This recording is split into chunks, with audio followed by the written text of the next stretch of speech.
मित्रांनो नमस्कार. मी अथर्व गोसावी. स्वागत आहे सर्वांचं आजच्या एका नवीन व्हिडिओमध्ये.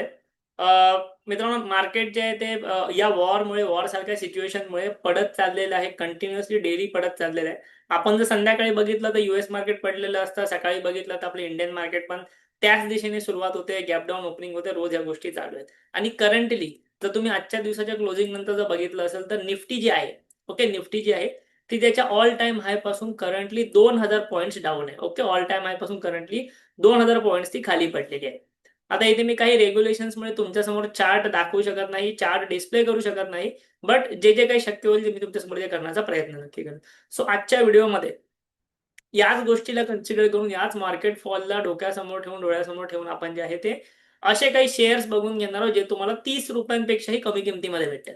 ओके, 30 रुपयांपेक्षा कमी किमतीमध्ये तुम्ही त्यामध्ये कशी इन्व्हेस्टमेंट करू शकता ते मी तुम्हाला दाखवणार आहे. काही काही तर तुम्ही 10 रुपयामध्येही इन्व्हेस्टमेंट करू शकता आणि लॉंग टर्मसाठी तुम्हाला त्यामध्ये नक्कीच तुम्ही एक चांगले फंडामेंटल असलेले या ठिकाणी नक्कीच एक्सपेक्ट करू शकता. ठीक आहे, सर आपण आता सुरुवात करूया. लक्षात घ्या, मी इथे कोणताही चार्ट एनालिसिस करणार नाहीये. मी तुम्हाला डायरेक्टली तुमच्यासमोर नावं दाखवणार आहे आणि आपण पहिलं म्हणजे त्या इंडायसेसचे आहेत ते करंट सिच्युएशन किंवा करंटली परिस्थिती जी काय ते सुद्धा एकदा बघून घेऊया. ठीक आहे. सो आज जे आहे आज आपण डिस्कस करतो आहे 5 असे इंडायसेसचे ETF जे 30 रुपयाच्या खाली तुम्हाला मिळत आहेत. ओके, त्याची मी तुम्हाला नावं सुद्धा इथे सांगणार आहे.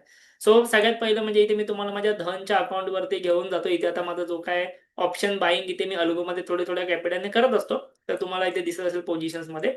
बट आपल्याला करंटली त्याचं काही इथे करायचं नाही. आपल्याला इथे मी तुम्हाला काही इंडायसेस सांगणार आहे, जे सध्या फार चांगल्या प्रकारे खाली पडलेले आहेत आणि तुम्ही त्यामध्ये एकदम कमी किमतीमध्ये कशी इन्व्हेस्टमेंट करू शकता तेही मी तुम्हाला सांगणार. ठीक आहे. मी तुम्हाला काल एक व्हिडिओ बनवलेला होता, ज्यामध्ये मी तुम्हाला सांगितलेलं की तुम्ही RSI 30 च्या खालचे स्टॉक्स कसे शोधायचे आणि 200 EMA खालचे स्टॉक्स कसे शोधायचे. त्यात मी तुम्हाला ETF पण शोधून दाखवलेले. ह्याच्या आधी पण मी एक व्हिडिओ बनवलेला की स्विंग ट्रेडिंगसाठी ETF कसे शोधायचे. त्याच्या आधी मी अजून एक व्हिडिओ बनवलेला की 200 EMA च्या खालचे ETF कसे शोधायचे. असे कंटिन्युअस मी व्हिडिओज बनवत चाललोय गेले एका महिन्यापासून. ते का बनवतोय, तुम्हाला फायदा व्हावा यासाठीच बनवतो आहे. सो त्या नक्की व्हिडिओ एकदा बघून घ्या. आज मी परत एकदा तुमच्यासमोर अशाच प्रकारचा व्हिडिओ घेऊन आलेला आहे. असे इंडायसेसचे ETF जे खूप जास्त खाली आहेत. सो आज मी तुमच्यासमोर असा पहिला इंडायसेस दाखवतो जो खूप जास्त खाली पडलेला आहे किंवा एका योग्य चांगल्या लेव्हलवरती आलेला आहे खरेदी करण्यासाठीचे. क्लिअर आहे? सगळ्यात पहिलं म्हणजे आपला सगळ्यांचा आवडता इंडायसेस निफ्टी 50. लक्षात घ्या, मी इथे कोणत्याही प्रकारचं रिकमेंडेशन तुम्हाला देणार नाही या व्हिडिओमध्ये किंवा देत नाहीये. मी तुम्हाला फक्त एक पर्याय सांगतोय किंवा एक तुम्हाला माहिती देतोय की तुम्ही कशाप्रकारे कमी किमतीमध्ये ह्यामध्ये इन्व्हेस्टमेंट करू शकता. आता तुम्हाला इथे दिसतंय निफ्टीचा करंट पी आहे 21 च्या आसपास. निफ्टीचा जो हाय होता, ओके, निफ्टीचा जो हाय होता तो होता 26,400 च्या जवळपास. ठीक आहे, आणि करंटली आहे 24,400, म्हणजे जवळपास 2000 पॉइंट्स नंतर ऑलरेडी खाली पडले तुम्हाला दिसतंय. तुम्ही जर पी रेशो बघाल निफ्टीचा, तर तुम्हाला गेल्या 5 वर्षाच्या पी पेक्षा लोअर लेव्हलला दिसतोय. गेल्या 5 वर्षाचा एव्हरेज पी आहे 22, करंट पी आहे 21.8, म्हणजे तुम्हाला निफ्टीचं व्हॅल्युएशन गेल्या 5 वर्षाच्या एव्हरेज व्हॅल्युएशन पेक्षा स्वस्त किमतीमध्ये भेटत आहे. सो ऑब्व्हियसली फंडामेंटली तुम्ही जर बघायला गेलं तर ही एक तुमच्यासाठी एक परफेक्ट अपॉर्च्युनिटी असू शकते. ठीक आहे. आता निफ्टीमध्ये तुम्ही 10 रुपयामध्ये कसं इन्व्हेस्टमेंट करणार? तुम्हालाही माहिती आहे निफ्टीमध्ये तुमच्यासमोर ETF वगैरेचा ऑप्शन आहे. बट ETF पण तुम्हाला एक 200-250 रुपयाच्या आसपास निफ्टी 20चा ETF भेटतो. बट आज मी तुमच्यासमोर निफ्टी 50चा असा एक ETF सांगणार ज्यात तुम्ही केवळ 10 रुपयात इन्व्हेस्टमेंट करू शकता.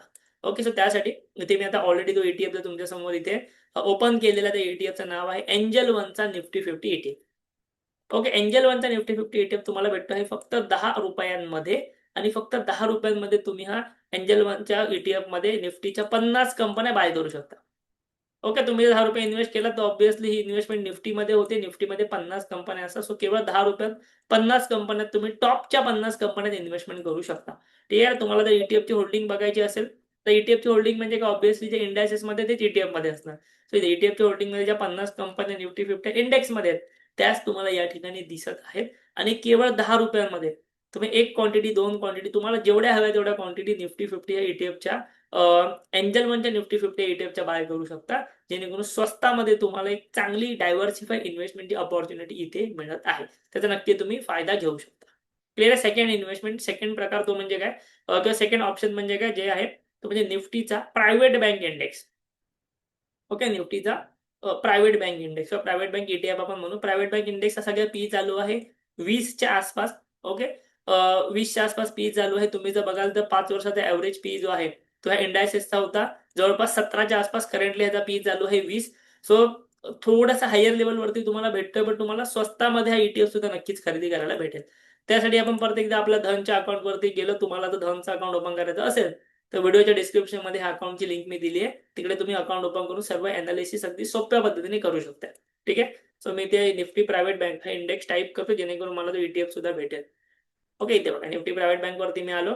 एक HDFCचा ETF आहे, जो तुम्हाला 28 रुपीजमध्ये म्हणजे फक्त 28 रुपयांमध्ये हा ETF मिळत आहे. 28 रुपयांमध्ये तुम्ही इंडियाच्या टॉपच्या प्रायव्हेट बँक कंपनीजमध्ये तुमची इन्व्हेस्टमेंट करू शकता. इथे बघा तुमच्या समोर प्रायव्हेट बँक कंपन्यांची इथे नावं सर्व आलेली आहेत. त्यामध्ये तुमची इन्व्हेस्टमेंट होते केवळ 28 रुपयांमध्ये. तुमचा जर बँकिंग सेक्टरवरती विश्वास असेल, प्रायव्हेट बँकांवरती विश्वास असेल खास करून, तर तुमच्यासाठी हा इंडेक्स जो आहे तो इथे अवेलेबल आहे. थर्ड थिंग, तिसरी गोष्ट ती म्हणजे तिसरा ETF जो आपण डिस्कस करतो आहे तो म्हणजे निफ्टीचा स्मॉल कॅप 250 ETF, म्हणजे स्मॉल कॅपचा इंडेक्स. ओके, निफ्टीचा स्मॉल कॅपचा जो इंडेक्स आहे तो. ठीक आहे. सो इथे मी तुमच्या समोर निफ्टी स्मॉल कॅप चा इंडेक्सच ओपन करतो. Okay, Nifty small cap 250. आता ह्या इंडेक्सचा पी रेशो आहे 25चा. हा कोणासाठी योग्य आहे तेही मी सांगणार आहे. ठीक आहे. गेल्या 5 वर्षाचा मीडियम पी रेशो आहे इथे 28, म्हणजे परत एकदा मीडियम लेवलपेक्षा स्वस्तामध्ये हा ETF तुम्हाला इंडेक्स तुम्हाला भेटतोय. ह्याचा हाय होता जवळपास 18,000, सध्या तो चालू आहे 15,200, म्हणजे 3,000 पॉईंट्सने खाली पडलेला आहे लाईफ टाईम हाय पासून स्मॉल कॅप इंडेक्स. तुम्हाला जर ह्या स्मॉल कॅप इंडेक्समध्ये इन्व्हेस्टमेंट करायची आहे स्वस्तामध्ये, तर परत एकदा इथे निफ्टी स्मॉल कॅप 250 तुम्ही टाका. ETF मध्ये जर गेला तर तुम्हाला सर्व ऑप्शन्स या ठिकाणी अवेलेबल होतात. सो त्यामध्ये जर आपण गेलो तर आपल्याला मिराई ॲसेटचा निफ्टीचा स्मॉल कॅप 250चा ETF भेटतोय केवळ 15 रुपयात. आता इंडेक्स नेमकं काय आहे? इंडेक्समध्ये निफ्टीचा स्मॉल कॅप जो इंडेक्स आहे त्यात 250 कंपन्या आहेत. तर 250 कंपन्यांमध्ये तुमची इन्व्हेस्टमेंट होते केवळ 15 रुपये खर्च करून. ठीक आहे. केवळ 15 रुपये खर्च करून तुमची इन्व्हेस्टमेंट या ठिकाणी होते. ETF होल्डिंगमध्ये गेला तुम्हाला 250 कंपनी दिसणार स्मॉल कॅप इंडेक्समधल्या. जर तुमचं एज 30च्या खाली असेल, ओके, तुम्ही 30-35 या एज ब्रॅकेटमध्ये असाल आणि तुमच्याकडे जर लॉंग टर्मचा पर्याय अवेलेबल असेल, म्हणजे तुम्ही पुढचे 10, 15, 20 वर्ष देऊ शकता मार्केटला, तर स्मॉल कॅप इंडेक्सेस तुमच्यासाठी बेस्ट ठरतात. स्मॉल कॅप इंडेक्सेस तुम्हाला चांगले रिटर्न्स जनरेट करून देऊ शकतात, कारण स्मॉल कॅपमध्ये रिस्क थोडी जास्त असते, बट रिवॉर्ड एक्सपेक्टेशन सुद्धा नक्कीच जास्त असतो. आणि आपण जे आहोत ना, आपण स्मॉल कॅपच्या इंडेक्समध्ये इन्व्हेस्टमेंट करतो. मी तुम्हाला कोणते स्मॉल कॅपचा शेअर नाही सजेस्ट करत आहे इथे. सो एक चांगले रिटर्न्स तुम्हाला या ठिकाणी नक्की तुम्ही योग्य लेवलवरती भेटू शकतात. ठीक आहे. त्यानंतर चौथा इंडायसेस जो आहे तो आपण एक्सप्लोर करणार आहोत, तो म्हणजे पुन्हा एकदा निफ्टीचा मिड कॅप इंडायसेस. ओके, निफ्टीचा मिड कॅप 150. मिड कॅप 150 कशाला? कारण की मिड कॅप 150 हा इंडेक्स आहे म्हणून. ओके, 32 त्याचा पी आहे.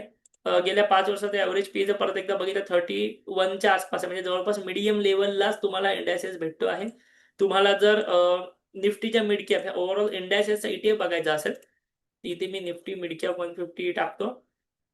ते ETF मध्ये जर गेला तर तुमच्यासमोर बेटर पर्याय जो असेल, हे बघा झेरोधाचा निफ्टीचा मिड कॅप 150 ETF आहे केवळ 10 रुपयांमध्ये. केवळ 10 रुपयांमध्ये तुमची इन्व्हेस्टमेंट मिड कॅप मधल्या 150 कंपन्यांमध्ये केली जाते. ठीक आहे. तर नक्की तुम्ही केवळ 10 रुपयामध्ये ETF मध्ये इन्व्हेस्टमेंट करू शकता. ETFच्या होल्डिंगमध्ये तुम्हाला 150 कंपन्या नक्कीच पाहायला सुद्धा भेटतील. त्यानंतर सगळ्यात शेवटचा ऑप्शन तो म्हणजे जो इंडेक्स गेल्या बऱ्याच दिवसापासून खूप जास्त पडतोय आणि मी बऱ्याच वेळा सजेस्ट केलेला आहे, डिस्कस केला, तो म्हणजे Nifty IT. Okay, Nifty IT जवळपास 10,000 पॉईंट्सने डाऊन आहे त्याच्या लाईफ टाईम हायपासून. 10,000 पॉईंट्स. ओके, सध्या 30,000 ला आहे. 21.5चा पी आहे. गेल्या 5 वर्षाचा एव्हरेज पी आहे 28, म्हणजे 28 तुम्ही जर बघाल ना, तर निफ्टी आयटी हा इंडेक्स त्याच्या गेल्या 5 वर्षाच्या लोएस्ट व्हॅल्युएशनवरती. लोएस्ट व्हॅल्युएशन आपण 10 वर्षाची बघूया हवं तर. हे बघा, गेल्या 10 वर्षामध्ये ऑब्व्हियसली तो कोविडच्या वेळेला जास्त पडलेला होता व्हॅल्युएशन वाईज, बट गेल्या 5 वर्षात तो ऑब्व्हियसली लोएस्ट व्हॅल्युएशन वरती ट्रेड करत आहे. म्हणजे गेल्या 5 वर्षातली सगळ्यात लोएस्ट प्राइस सध्या तुम्हाला व्हॅल्युएशन वाईज निफ्टी आयटी ह्या इंडेक्सच्या ETF ची दिसते. आता ह्या इंडेक्समध्ये तुम्हाला इन्व्हेस्टमेंट करायची असेल तर ऑब्व्हियसली तुमच्या समोर आयटी बीज हा पर्याय अवेलेबल आहेच, कारण की तो सुद्धा काय जास्त महाग नाहीये. ओके, इथे बघा आयटी बीज मध्ये तुम्ही एक 33 रुपीज पासून इन्व्हेस्टमेंट सुरुवात करू शकता. निफ्टी आयटीच्या कंप्लीट इंडेक्समध्ये एक 12 कंपनीज असतात, त्या कंप्लीट इंडेक्समध्ये तुमची इन्व्हेस्टमेंट या ठिकाणी होणार आहे.